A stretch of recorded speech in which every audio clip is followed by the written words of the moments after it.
Today, the 11th of November, is Martinmas, the feast of Saint Martin or Martin of Tours.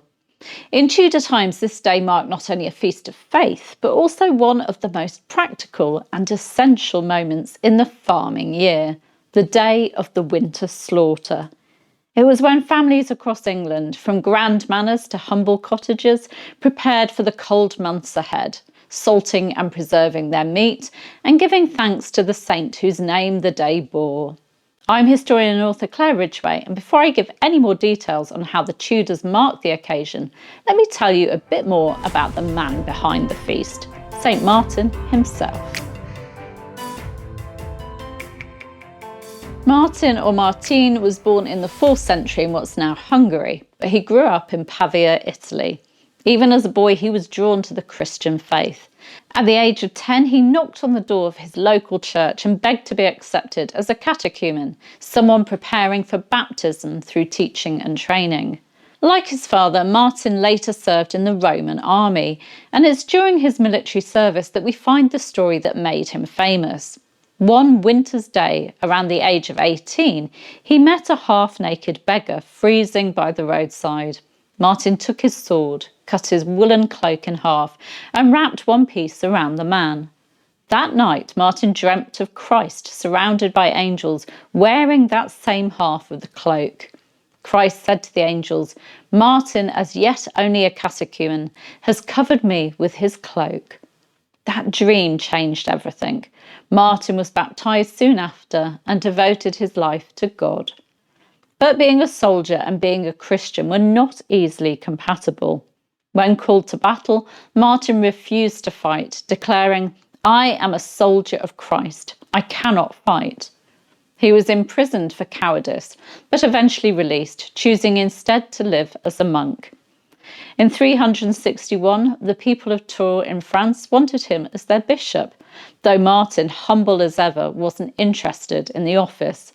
According to tradition, they tricked him into coming into the city by saying a sick woman needed him. When he arrived, the townspeople surrounded him and refused to let him leave until he agreed. As bishop, Martin became famous for his missionary zeal. He travelled from village to village, spreading the Christian faith, destroying pagan shrines and converting hearts. One legend tells that when he tried to persuade some pagans to fell a sacred pine tree, they agreed to do so, but only if he stood in its path. He did, and as the tree fell, he made the sign of the cross, and the tree swerved miraculously away from him. Martin died around the year 397 and was buried in the cemetery of the poor on the 11th of November, the day that became known as Martinmas.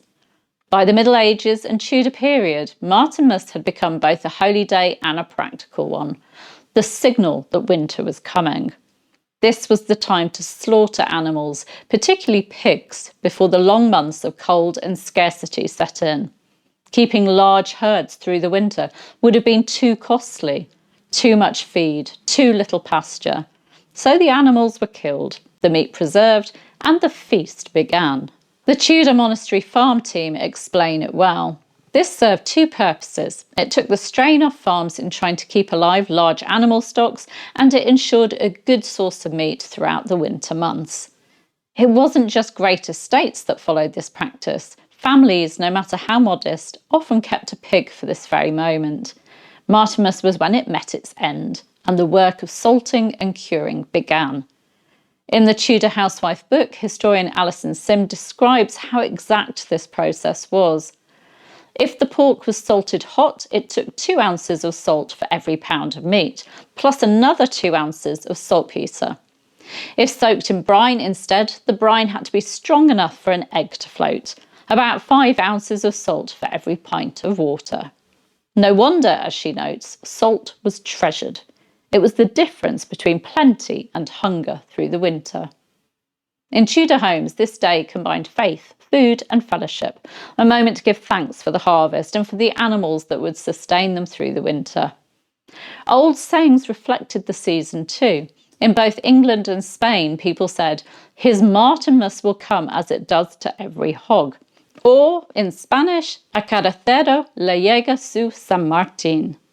A wry reminder that just as every pig has its Martinmas, so every person meets their reckoning.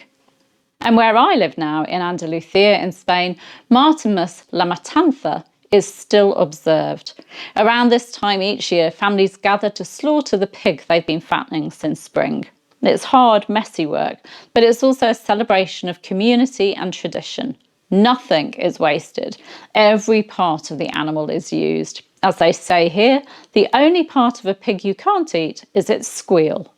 Sausages are made, blood is saved for the morcilla, Spain's version of black pudding, and the rest is cooked or salted. There's laughter, homemade wine, plenty of food, and a sense of continuity that stretches back centuries. It's not so far removed from the Tudor world, when survival and celebration went hand in hand, and every feast had both sacred and practical roots. So today, on Martinmas, perhaps raise a glass to Saint Martin, the soldier who became a saint, and to the Tudor men and women who marked this day with gratitude, labour, and the first taste of winter's fare. Because in the rhythm of the old year, Martinmas was the turning point, the end of harvest, the beginning of winter, and a reminder to be thankful for what we have. Happy Martinmas, and thank you for watching.